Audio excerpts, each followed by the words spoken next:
We make a point of it here at Rockfeed to stay out of politics, and unless you guys outright demand it, we intend to keep it that way. But today we're going to break that rule because there was an important debate that took place in the U.S. House of Representatives. A Republican and Democrat representative had a debate that actually spilled over into the rock music world and involved none other than Nickelback. No, that's not clickbait. This actually happened on the House floor. For context, we got a video for you here in a second, but here is an article from the Washington Post that reads, "This Nickelback debate on the House floor shows the latest congressional divide." The debate took place between Rep. Mark Pocan, a Democrat from Wisconsin, and Rep. Rodney Davis from Illinois.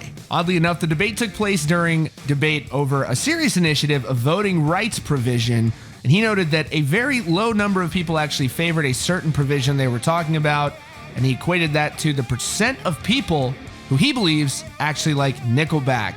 Surely something that the band probably won't appreciate too much. Here is the clip. I would just like to add, in 2016, when the census and the Federal Register asked for comment on this, 77,000 people did comment. Only 4 wanted to keep this provision. Everyone else wanted to change this. Out of 77,000, that's probably about the percent of people who think Nickelback is their favorite band in this country. It's pretty low. And I think if you look at it, Nickelback's your favorite band. I apologize to the gentleman. Why would you criticize one of the greatest bands of the 90s? Wow. All right. One more reason why there's a difference between Democrats and Republicans clearly found on the floor of Congress today. So as you can see, Nickelback continues to be the band that everybody tends to turn to, and they like to bash. There are a lot of people who don't like Nickelback, but there are millions and millions of people who do. As Corey Taylor joked in a recent interview, he said that Imagine Dragons has sort of become the new Nickelback in the sense that so many people bash them. He wasn't sharing his own personal feelings on that, but basically that ignited a statement from the Imagine Dragons frontman who essentially insinuated that there was some bullying happening there. But nonetheless, people will always criticize artists. That is the nature of art. It's subjective and people have opinions on it.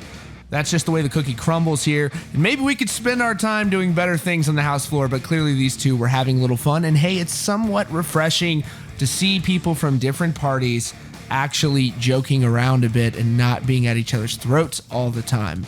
But anyhow, thanks so much for joining us today. Keep it locked here at Rockfeed and subscribe if you're new here with notifications on so you don't miss out on breaking hard rock and heavy metal news. Thanks so much for joining us, and we'll see you all very soon.